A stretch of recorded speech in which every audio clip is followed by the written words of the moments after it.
I want you to understand something before I tell you any of this. I am not a victim. I refuse to be one. Victims are people things happen to, people who stand still while the world rearranges itself around them without consent. What happened to me, what I discovered, what I did about it, that wasn't something that happened to me. It was something that happened because of choices, hers, and then mine.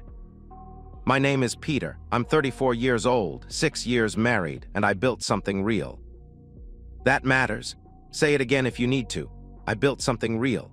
Not inherited, not stumbled into, not handed over by circumstance. I sold for a living B2B software, regional accounts, the kind of grind where you're on the road more than you're home, where you're memorizing the layout of airport terminals in cities your wife has never visited. I built my career from a junior associate making cold calls in a cubicle to a regional director managing 12 accounts across 3 states. Every dollar of equity in that house, every piece of furniture she chose from catalogs she left open on the coffee table, every weekend trip we took to the coast, I financed all of it with those years on the road. The house itself was her choice. Upper middle class suburb, quiet street, the kind of neighborhood where people mow their lawns on Saturday mornings and wave from driveways. I would have lived somewhere smaller, somewhere with a shorter commute to the airport, but she loved the neighborhood. She said it felt like the kind of place where a life could settle properly. I wanted her to feel settled, so I signed the mortgage without hesitation. Sarah, let me tell you about Sarah the way I used to think about her before the lens cracked. She was my college sweetheart. Sharp humor, the kind that came with actual timing, not performance. She had a way of making an ordinary Tuesday evening, bad takeout, a show neither of us really cared about, feel like something worth coming home to. That sounds small. It wasn't small. After weeks of airports and client dinners and hotel room silence, a bad Tuesday evening with Sarah was the closest thing to peace I knew. We chose not to have children. Not a wound, not a tragedy, a decision, made together over a long conversation early in the marriage when I was honest about my travel schedule and she was honest about not being ready. We agreed to revisit it when my career stabilized. It never became urgent. I don't grieve that now. I am only grateful, deeply, quietly grateful, that there were no children standing in the wreckage of what she chose. And then there was Jake. 11 years. That's how long Jake and I had been friends when everything ended. We met in our mid-20s through a mutual colleague, discovered we had nearly identical taste in bad sports takes and good whiskey, and built the kind of friendship that requires no maintenance because it's simply load-bearing. He was the best man at our wedding. I can still see him on that night, standing up, glass raised, eyes a little wet at the edges, telling the room that he'd never seen me look at anything the way I looked at Sarah, and that he hoped I'd earned her. The room laughed. I remember thinking he was the best man I could have chosen in every sense of the phrase. He was my brother in everything but blood. I want to be fair about the marriage. There were cracks. There is always something. The travel was the main friction point, weeks gone at a time, missed anniversaries, dinners she ate alone. She complained regularly, sometimes with real pain behind it. I worked harder, told myself the money was the point, missed the point entirely. It was the one place where we never quite found resolution. She wanted more of me present. I told myself I was building something for us. We were both partially right. We were both partially using our own narrative as cover. But there was one thing I told her early. One line, drawn clearly, communicated without ambiguity. I sat across from her. This was in the 2nd year of marriage after a stretch of bad travel and tension, and I told her, if this marriage ever breaks down because of infidelity, particularly with someone close to me, I will not survive it quietly. I am not built for quiet devastation. I told her I wouldn't yell or beg or break down publicly. I would simply end everything with the same precision I used for everything else in my life, and I would make sure the ending was complete. She looked me in the eyes across that kitchen table. She said she understood. 6 years later, she chose to test exactly that. I know now that the shift began gradually, small tilts in behavior I cataloged without knowing I was cataloging them. I was watching the horizon, building deals, flying between cities, managing accounts. I wasn't watching the ground beneath my feet. That's the version I tell myself was innocent, and I believe most of it. But there is one detail I can't explain. In a way, she started encouraging my trips. She started suggesting extended travel before I did. She waved me off at the door with a calm smile that hadn't been there the year before.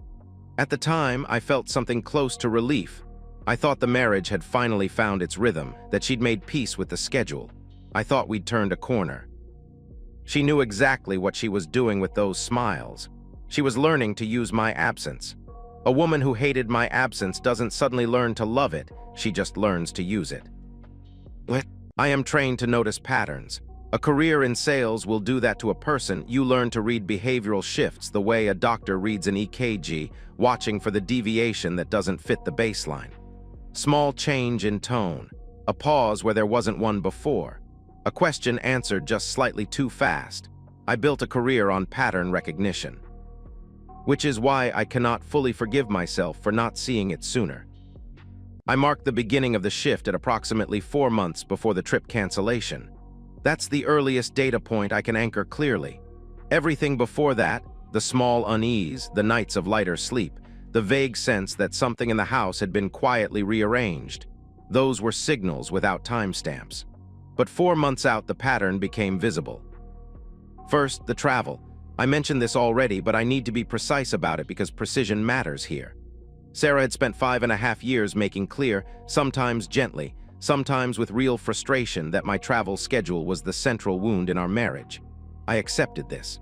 I worked around it as best I could. I built in video calls on the road, surprised her with early returns when deals closed faster than expected. And still, the complaint remained a constant low frequency beneath everything. Then, in a span of perhaps 2 weeks, it disappeared. She didn't just stop complaining, she started participating in the planning. Mentioning that a client visit I'd described might be worth extending. Noting that a long weekend away would be a good opportunity for her to catch up with friends. Smiling at the door with a warmth that felt specifically designed to make me leave without looking back. I thought it was growth. I thought we'd finally arrived at some adult understanding about the demands of my career. I felt relief so thoroughly that I didn't question the source of the change. That relief was a gift she gave me to keep me looking forward instead of sideways. The phone was next, small thing, the kind of thing you dismiss without a second thought if you weren't paying attention. Sarah had always left her phone on the kitchen counter when we were home, charging, face up, completely unremarkable. It was background furniture, part of the domestic landscape. Sometime around the 4-month mark, the phone stopped being furniture. It went with her everywhere, to the bathroom, into the bedroom before I followed, turned face down on the table when I came home early. The lock screen passcode changed. She explained it away easily. She'd seen a news story about phone theft, changed her habits as a precaution. I nodded. I believed her. I had 3 active deals in 2 states and a quarterly report due. I did not have bandwidth for domestic suspicion. But I noticed. I filed it without knowing I was filing it. Then the evenings. Sarah had a standing group of friends she saw regularly, dinners, the occasional weekend activity, nothing unusual, but the frequency increased, and the specifics grew vague. She'd come home from a girls' night, and when I asked the next morning, casually over coffee, not an interrogation, she described the evening in the kind of generalities that don't come from an actual memory. The restaurant name was approximate. The friend group was slightly shifting. Once I checked a credit card statement, our joint card, my primary account, and saw a charge at a restaurant she hadn't mentioned, in a neighborhood that didn't match the story, on a night she claimed to have been at a friend's place across town. I didn't bring it up. I told myself there was an explanation. I went back to my quarterly report. I want to be honest about why I didn't confront her earlier. It wasn't cowardice, exactly. It was something colder, a recognition, forming slowly at the back of my mind that if I asked and she denied it, I would be in a worse position than I was right now. A denial I couldn't disprove would give her the advantage. I needed to know before I said anything. The instinct to wait, to gather, to be certain, that instinct would eventually save me. But in those early weeks, it felt like nothing more than avoidance.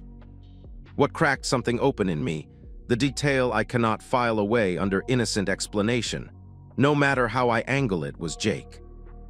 We had spoken at least once a week for 11 years. Not long conversations always, sometimes 10 minutes, sometimes and who are, depending on what was happening in either of our lives. Sports results, work frustrations, the general maintenance of male friendship conducted primarily through mockery and the occasional real admission. The calls were a constant. They had been a constant since we were 23 years old. They stopped. Not dramatically. No fight, no cooling off, no event I could point to. Jake simply became quieter. He responded to my texts slowly, in short sentences that didn't invite follow-up.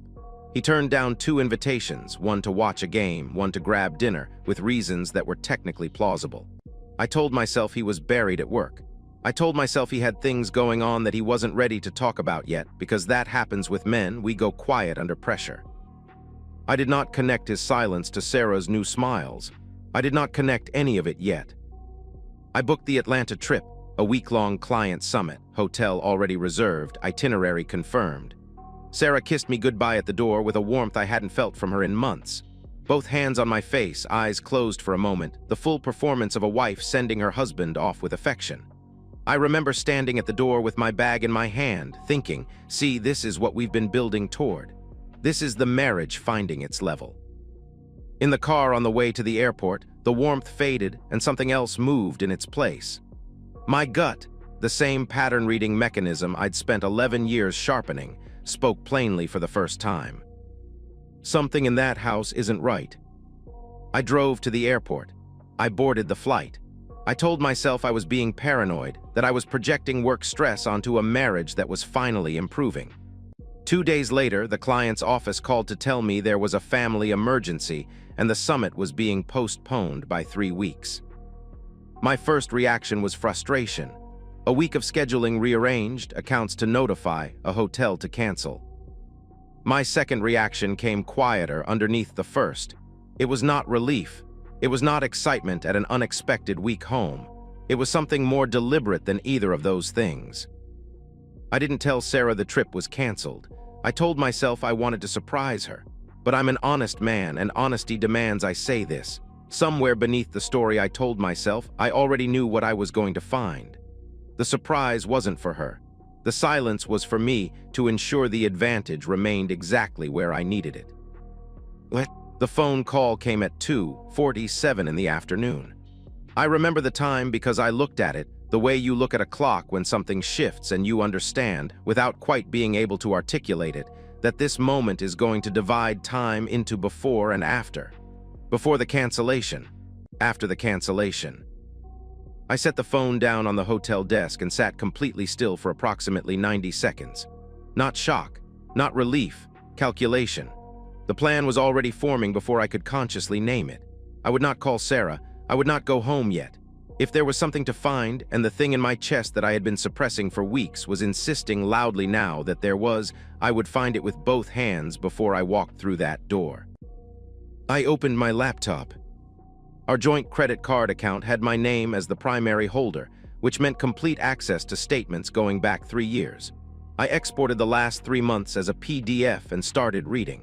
The pattern was not subtle once I stopped looking for reasons to explain it away.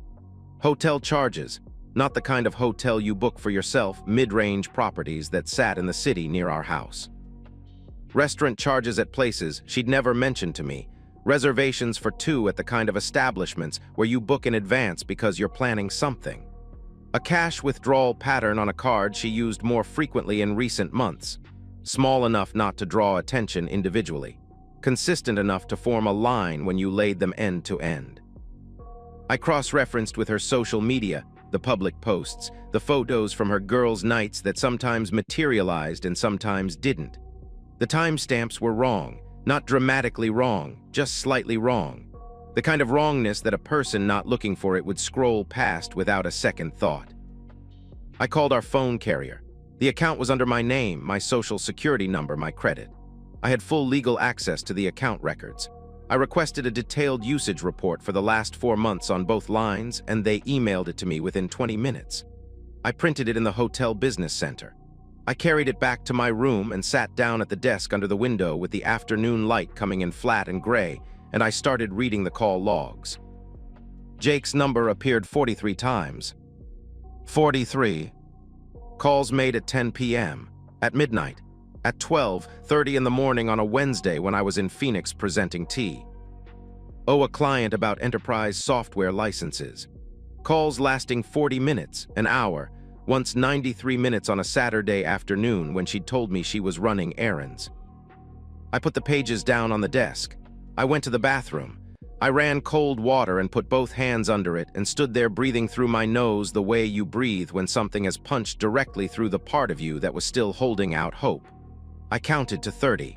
Then I went back to the desk and I kept reading. I want to be precise about this moment because people always ask, in the versions of this story I've told, which are fewer than you'd think, why I didn't just call. Why I didn't rage, drive home, pound on the door. The answer is that I am not built for theater. I am built for outcomes. Rage is a spectacular waste of the only advantage I had, which was that she still didn't know what I knew. The moment I called, the moment I showed my hand before I'd gathered everything I needed, I would hand her the opportunity to shred evidence, coach a narrative, move money, call an attorney before I had won. I have watched deals collapse because the other side played too early. I was not going to do that. I booked a phone consultation with a divorce attorney that afternoon, not to announce my intentions, but to understand my terrain. He was thorough. He told me clearly, in our state, adultery is a statutory factor in asset division proceedings. Documentation was critical. Financial records established a pattern but required corroboration, either physical evidence placing the parties together or a verified admission. A video or photographic record of the relationship itself would be definitive. He told me to document everything and to do nothing that could be classified as illegal entry, illegal recording, or harassment. I took notes in a document on my phone, time-stamped and clear, and I saved it to my personal cloud account. I also made one other call. A friend who worked in HR at a mid-size local firm, someone I trusted to be discreet, who confirmed, carefully and without specifics, how workplace conduct clauses generally operate when personal scandal becomes publicly documented. Not what I would do with that information, just good to have it. By the time I settled the hotel bill and loaded the car, the picture was complete. Credit card records organized in a folder on my phone's secure cloud storage. Call logs saved in 2 locations. The attorney's number in my contacts under a name that would mean nothing to Sarah if she saw it. I had the full shape of what I was walking into, not every detail, but enough. More than enough. I drove to within 1 street of the house and parked. I walked the rest of the way on foot.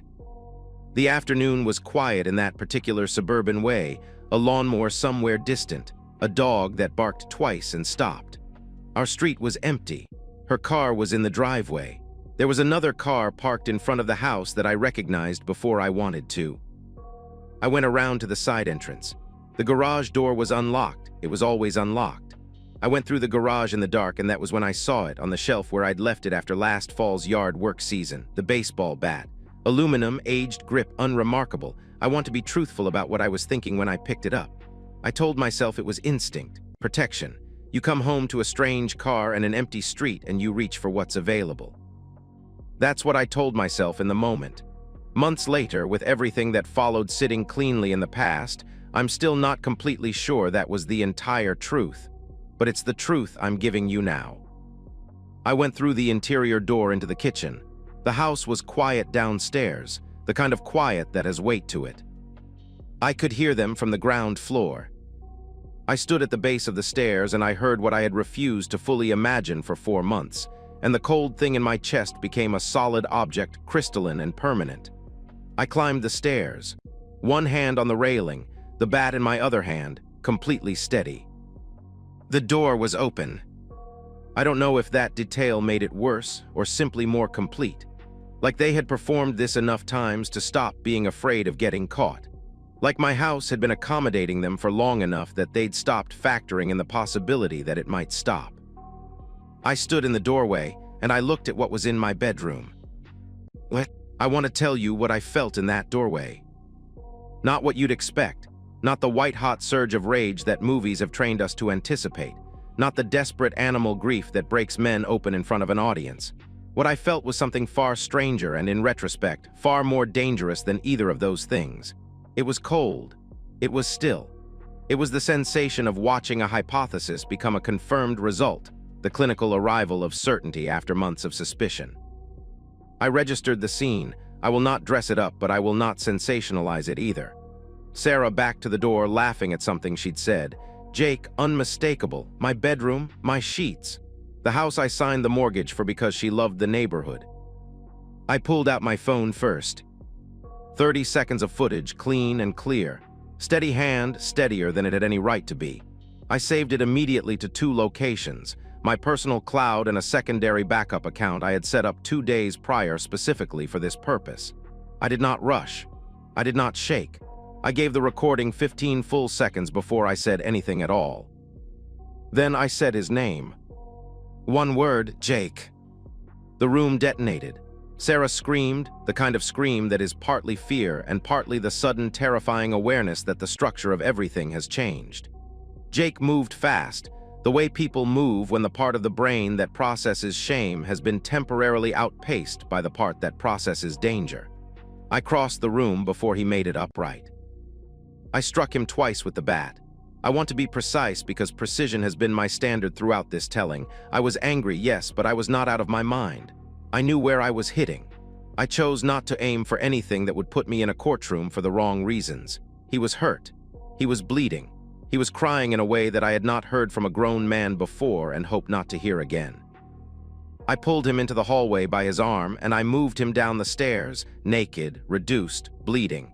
Everything that he was stripped back to its true dimensions, and I opened the front door and put him through it. He ran. I did not watch him go. I had already turned back toward the stairs. Sarah was sitting on the bed when I came back into the room. Sheets pulled to her chin, face wet, looking at me the way a person looks when they are calculating which version of themselves to present first. The calculation lasted approximately 2 seconds. Then she chose remorse. Peter, her voice broke on my name in a way that 6 months ago would have cost me everything. It was a mistake. This was the first time, I swear to you this was the first time, you have to believe me. I went to her side of the closet. I pulled out a travel bag, one of hers, the navy blue weekender she used for short trips, and I started filling it, methodically. Shirts, pants, the essentials. I didn't look at her while I did it. She shifted tactics without pausing to reload. You're never home. You were never here, even when you were physically in this house. Do you know what that does to a person? Do you know what it's like to be left alone week after week and told it's for us? Her voice had climbed into something higher and more accusatory, the grief packaging itself into grievance. I was lonely. I made a mistake. That does not mean this marriage is over. I continued folding. Socks, a jacket. You're being dramatic. The word dramatic landing in that moment was extraordinary in its audacity. You're going to regret this. You can't just throw 6 years away because you found out I'm human. I set the bag at the door. I turned and looked at her directly for the first time since I'd walked in. Full eye contact.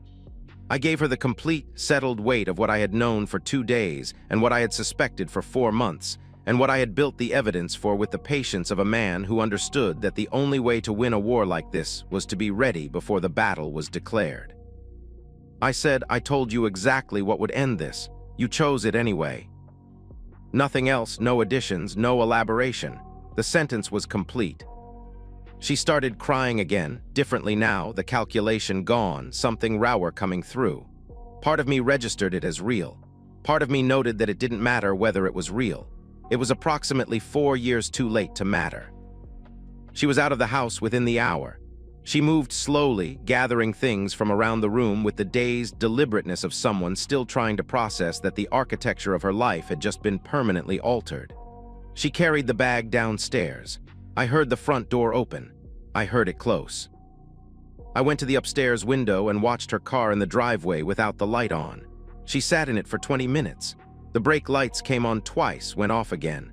I watched the car the way I watch closing signals in a negotiation, waiting for the definitive move.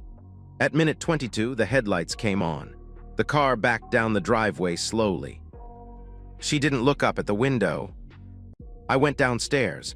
I sat at the kitchen table, the same table where 2 years into the marriage I had told her clearly and without ambiguity what would end things between us. I opened my phone. I called my attorney and left a message with the service.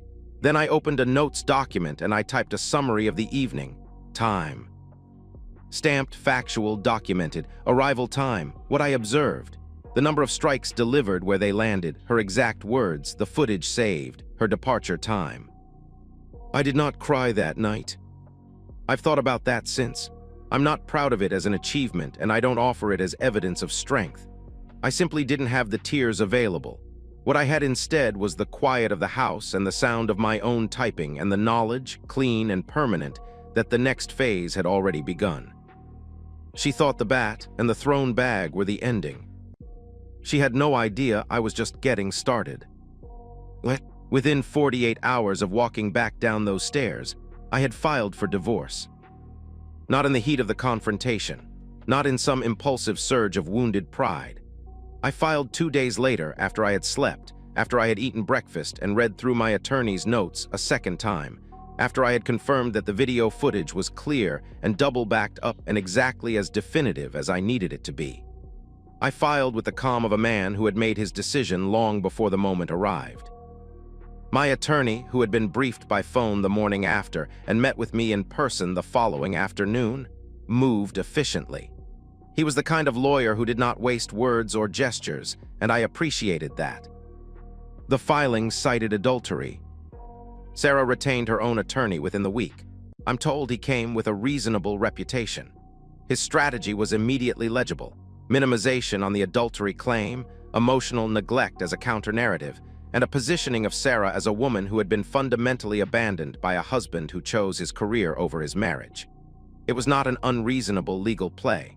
It might even have worked against a man who had walked in with nothing but wounded feelings and a story. I had walked in with everything else. The credit card records were submitted to my attorney in full, 3 months of documented expenditure, hotel stays, restaurant reservations, the cash withdrawal pattern. They totaled precisely several $1,000s drawn from joint marital assets to finance the relationship with Jake. Each charge was cross-referenced with dates and events, annotated clearly, organized in a format that said, "This is not a man guessing. This is a man who knows exactly what he's looking at." The call logs corroborated everything. 43 instances over 4 months. Times, durations, patterns, the kind of record that does not leave interpretive room. And then the video. 30 seconds clean, unambiguous. My attorney reviewed it and said without expression, "This takes the adultery question entirely off the table." The neglect narrative, the emotionally abandoned wife construct, the suggestion that this was a marriage already finished in practice. All of it collapsed when placed against footage that told a story no counter-narrative could survive. The judge saw the video. I don't know what I expected to feel in that moment. Satisfaction, perhaps, or vindication, the clean arrival of justice. What I actually felt was something quieter, completion. The evidence had done its job. The case was what it was. I didn't need to feel anything dramatic about it. The documentation had already felt everything on my behalf methodically for the past several months. Simultaneously, because I had learned in sales that the best outcomes happen when several things move at once, I made a series of deliberate disclosures outside the courtroom. I called Sarah's father. I want to be precise about this because some people have questioned the decision. I did not send a mass message. I did not post publicly. I did not weaponize social media. I called her father personally, and I told him what had happened in the plainest terms I could manage. I told him I was filing for divorce and why, and I sent him the financial records and call logs, not the video, so that he could not later be told a revised version of events and have no basis for comparison. Her parents were traditional people, faithful people. They received what I sent them and went quiet. Her calls to them went unanswered within the week. 3 people in our mutual social circle received the same documentation package: records, logs, a brief factual account. I chose them specifically not because they were the loudest, but because they were the most honest. People who, when they saw something documented, would not sensationalize it but would also not protect a lie. I didn't ask them to do anything with what they received. Community networks operate with their own momentum. The story spread without another word from me. Sarah had recently started a part-time administrative position at a local firm. I did not contact her employer. That was a boundary I chose to hold, not because I lacked the grounds, but because the direct move was never necessary. 2 members of the social circle, independently and without coordination with me, contacted the firm after seeing the documentation. The firm had a conduct clause in its employment agreements. Sarah was let go before the month ended. I learned this from a mutual acquaintance who mentioned it without drama, and I received the information without drama. Jake was gone. He had left the area, mutual friends confirmed this in passing, nobody making a significant announcement of it. Whatever combination of fear and shame had motivated the departure, I did not examine it closely. He had removed himself from the situation, which was ultimately what I needed. I had no further use for his presence in my life or my accounting of events. The divorce hearing itself was unremarkable in the best possible way. Sarah's attorney made the neglect argument to the judge with the confidence of someone who had not yet fully understood what the opposing evidence packet contained. My attorney allowed the argument to complete before presenting the video. There was a silence in the room after it played that I will not try to describe with great precision, because I was watching the judge's face and not cataloging the silence. The judge ruled accordingly. Adultery confirmed, joint asset misuse documented and factored, alimony denied. The house remained mine, the savings remained mine, the bulk of our shared assets remained mine. Sarah received a minimal settlement, enough to start over, nothing ongoing. The ruling was not punitive beyond what the facts supported. It didn't need to be. She walked out of the courthouse in a wool coat I had bought her 2 Christmases ago, charcoal gray. She looked smaller in it than she had the Christmas morning she opened the box. I did not watch her go. I had a meeting with my attorney about final documentation. I had work to return to. I had a house that was still mine, waiting in a suburb she had once told me felt like a place where a life could settle properly. She thought if she could survive the courtroom, the worst would be over. She didn't understand that the courtroom was only the paperwork. The real verdict had already been delivered everywhere else, in her parents' unanswered calls, in the administrative office where her access badge stopped working, in the social circles that had seen the documentation and quietly closed around its contents. The courtroom made it legal. Everything else had already made it permanent. 6 months after the divorce was finalized, I repainted the bedroom. Not right away, I gave myself time to decide whether the house itself needed to go, whether the rooms held too much of what had happened to be habitable. I sat with the question for a few weeks and discovered, somewhat to my own surprise, that the answer was no. The house was not the problem. The house was what I had built. I was not going to let her choice take it from me retroactively, in the way that things can be retroactively taken even after the legal paperwork is settled. I painted the bedroom a different color. I repainted the guest room too while I had the rollers out. I cooked on weeknights, actually cooked, not reheated, and I found I was better at it than the years of hotel food had led me to believe. I slept soundly. I don't say that with pride exactly. I say it as a fact about what my body did when the sustained, low-level vigilance of those 4 months finally had permission to release. I slept like a man who had finished something. I took on regional accounts that didn't require overnight travel. Not because I was hiding, not because I was diminished, but because I had spent 11 years proving something through motion, and I no longer needed to prove it.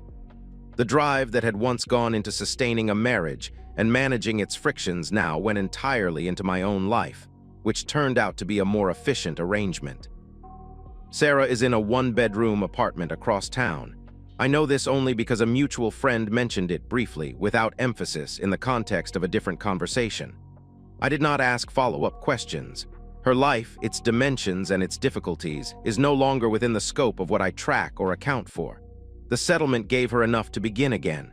What she does with that beginning is not my consequence. Jake has not returned. No one mentions him. He has become a person-shaped absence in the social landscape we once shared, and the absence has filled in around itself with the particular efficiency of things that everyone knows not to press on. Sarah still sends messages occasionally. They come at irregular intervals, sometimes weeks apart, sometimes closer together. Some of them carry the shape of continuing denial, the argument still being made to an audience that has stopped listening. Some are quieter and harder to read, less like arguments and more like someone testing whether a door is still locked. I do not respond to any of them.